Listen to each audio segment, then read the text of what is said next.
These videos aren't meant to glorify drug addiction at all. There's nothing fun about it. There's nothing glorious about it. My number one goal and hope of these videos are to humanize the people depicted in them. I feel that we as a society are so quick to judge and look down upon others who more than likely we have absolutely no idea how their life was, is, or got to the point that it is. As an addict myself, I remember all the glares, the whispers, and the feelings of judgment that I was just another junkie. Addiction doesn't discriminate, and at any given time, those that we care about the most, or ourselves, can quickly become strangled by the grips of this unrelenting nightmare.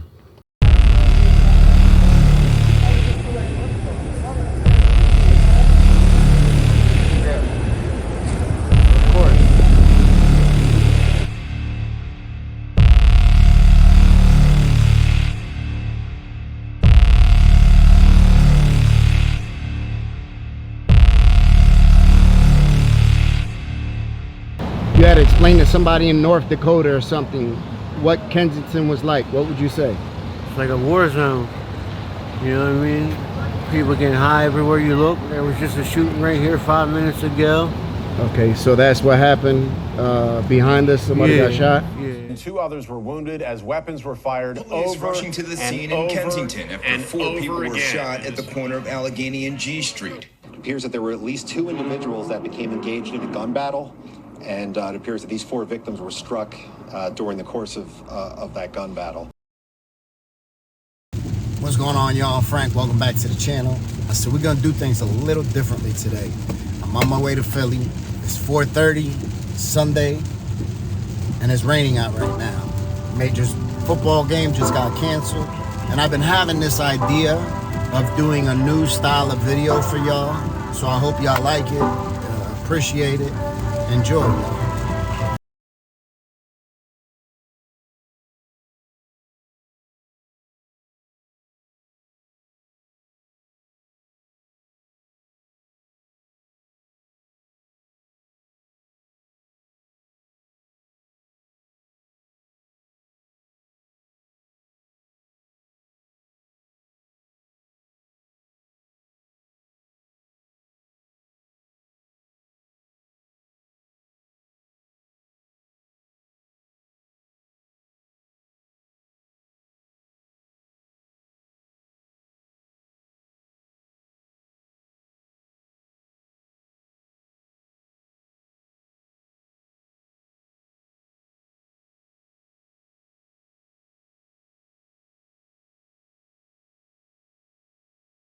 I just got to Kensington. The weather is still a little ugly outside. There's still a lot of traffic, unfortunately. Sometimes I think that the weather dampens stuff. Unfortunately, the hustle still goes on. Anybody that's been in addiction knows that there's still a lot of people out. I'm about to flip the camera over so you guys can see. Just to give you guys a little bit of background. So in the time lapse, it didn't take me long to get here. But in reality, it takes me right around 3 hours to get to Kensington from my home. That's a long time. It's right around 6 hours. If there's traffic, it's 7 hours total traveling time, not to mention gas. If I bring my truck, it's an easy $150 in gas, about another $15, $20 in tolls to do what I do. With that being said, if you like the content, if you appreciate what I do, I ask you to please help share the video.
It's sad, a matter of fact, just looking around. People in front of me that you can see are very unhappy. One of the biggest things that I notice is you can see the misery on people's face here in Kensington. You can see the misery quite evident, unfortunately. You can see it on people's faces, man.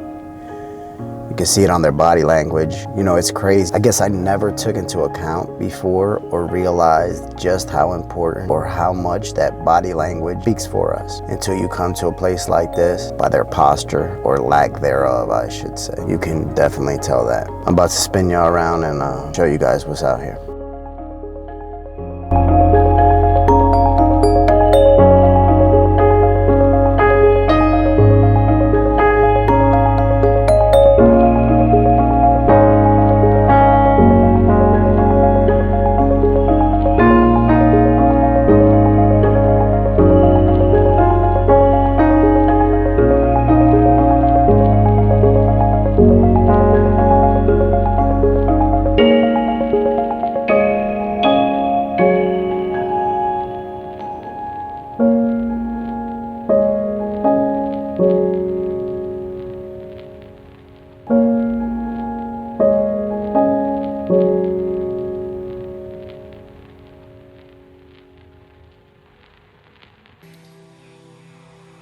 So as I was filming this, I was watching this young guy that you see here in the center of the screen with his hat backward and the needle plunger in his mouth. And I remember being that person. The only type of people that are gonna understand this are people that unfortunately have been there before. So this might be his first fix of the day. You can see him physically, appearance-wise, he still got it together pretty good. So you can see he probably doesn't live down there. He's probably just somebody that comes down there, gets high, cops, maybe hangs out for a little while, or maybe gets high and leaves. But you see an urgency, you know, that you can definitely recognize that urgency, knowing that you have your medicine in your hand. You know, that's the way we look at it as addicts. We have our medicine in our hand. We need to get that into our body ASAP. And then I just sort of pan over to the side so you guys can see what is going around. He just took his shot. He just took his tie off. You know, and the tie off is the blue band.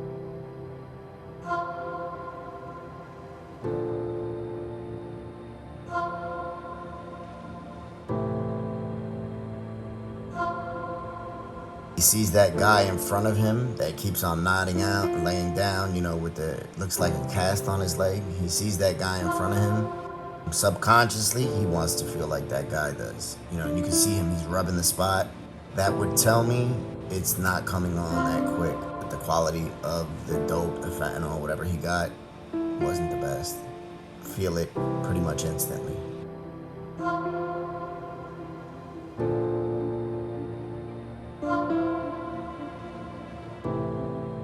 And you just look around and there's so many different scenarios going around or going on in this small area.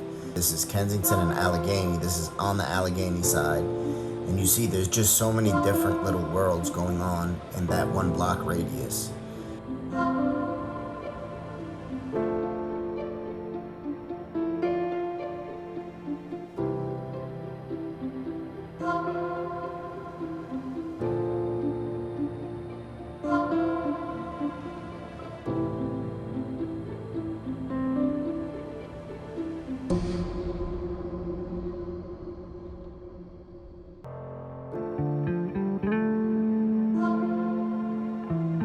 You know, you see people all over the place. You see needles all over the place. You see bags. I can guarantee you could go through there and look through the trash and find full bags of heroin or fentanyl. I guarantee you that. So now I was just showing how vast the people are there. You know, you never know what type of people you're gonna see in Kensington. There's a little bit of everything down there.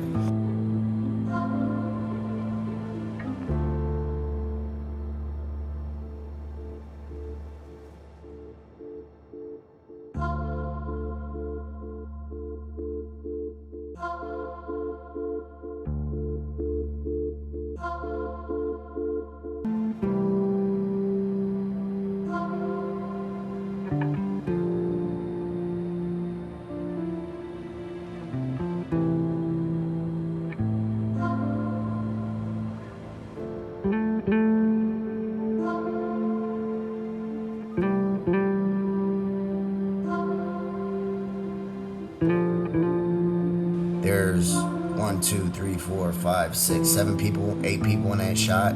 Half of them are passed out. And then you have the guy right here, you know, fixing up his shot. Get even higher if you can.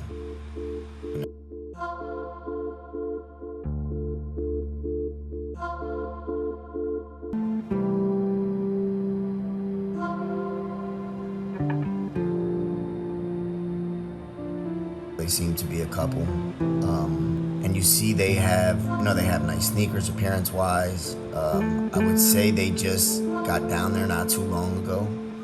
I would definitely, from what I see, say that they're staying down there. They have their luggage, they have nice luggage. A couple days after being down there, that stuff is gone. Somebody's gonna take that the first time you're not off. So you see her preparing the shot. She just mixed up her shot.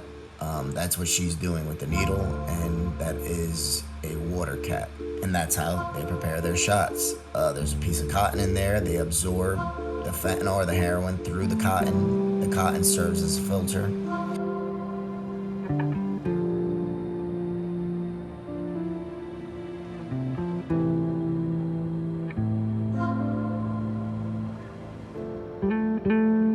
She's fixing up her shot, and there's a group of 4 guys here, and it looks as if her place that she goes in is inside of her bra, because that's the first place she went when she made that shot.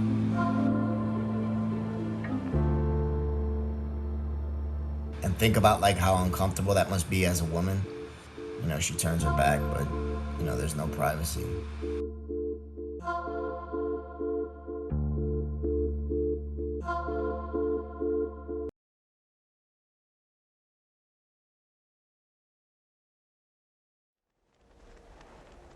And then we have these people. So what we're seeing here is when you see people nodding off, like the lady in the middle, she can't stay up. She can't hold her own weight up. You know, you see the guy with no shirt, the black gentleman with the blue shorts sitting on the bag. He can stand up. You know, the guy with the white t-shirt right here in the middle. When you see people like that, they're in a very unsafe spot medically. When we see people that are nodding off like that, that's like the first stages of overdose. That's our body's way of shutting down so we can't consume more drugs, so we can't poison it anymore than we already have. A lot of people don't realize that. So when we see people like that, that's a very dire situation. That's the same way when we drink alcohol, we black out and pass out, so we can't consume anymore. Young lady here behind the telephone pole is familiar. Look at this, and you look, that car isn't a police car, that's a transit authority, but they have police powers, and they see all this right in front of them. They carry a badge, they can arrest you just the same way a cop can, and they see all this going on in front of them. You know, it's like nothing.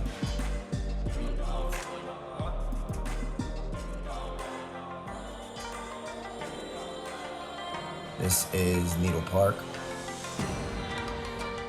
And this is across from Needle Park. So you see, I'm gonna post up here for a little while. There's a couple people that I know in this crowd. The gentleman that's wiping his legs with the baby wipes, you know, he's essentially taking a shower. That's how you get clean down there. And you don't have access to running water. And then the young lady with the hat on right here with the tattoos. That is one of my homies' sister. I've known her for years. She struggled with addiction for years, unfortunately.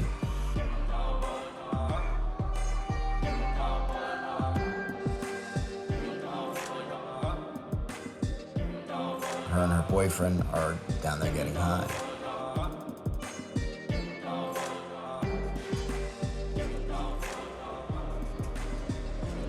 I thought this was an ironic sight. That's somebody's entire belongings in that shopping cart. Either their belongings or their hustle. You know, some people might go around in shopping carts with all their belongings or stuff they sell.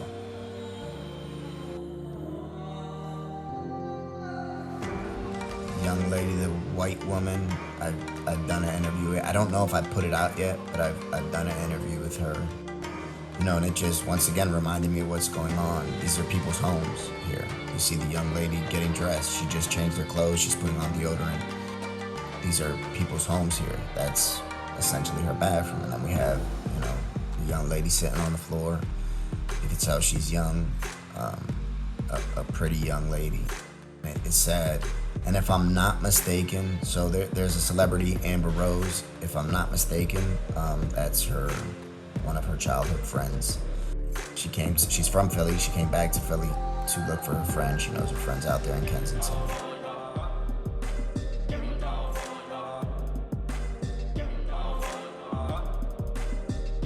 I go back to this corner. You know, I know, gentlemen, I know him right there.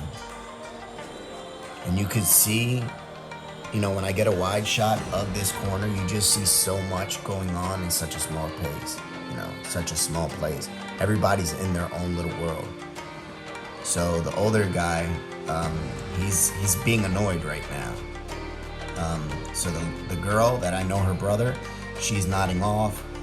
She's sort of leaning on him. There's another guy here that you see on the floor. You right there with the like brown and maroon on. He's nodding off. He can't even stand up.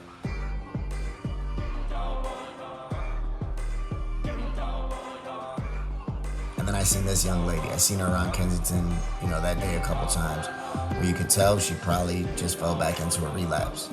I showed her because I want to show, once again, you never know who you're gonna see down there. You know, I've seen celebrities and I've seen homeless people. You know? So now we go back to this corner. There's 1, 2, 3, 4, 5, 6 people on that corner, nodded off.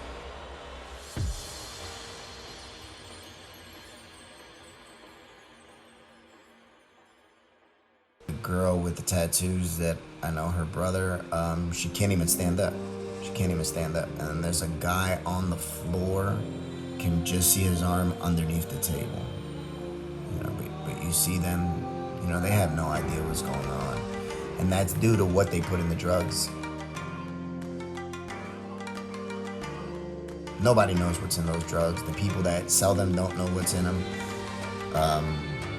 You know, the people on a upper level that sell them might know what's in them to a certain point, and then everybody adds a little something to it to try to make the most money, sacrificing everybody's life in the process.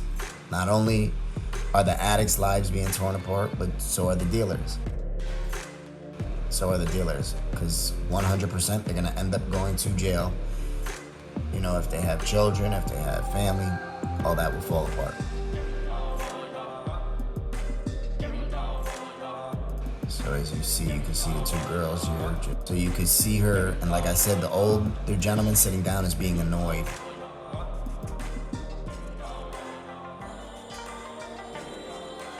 He doesn't want her right on top of him, like nodding off. She's essentially ruining his high, and you see he leaves in a hurry.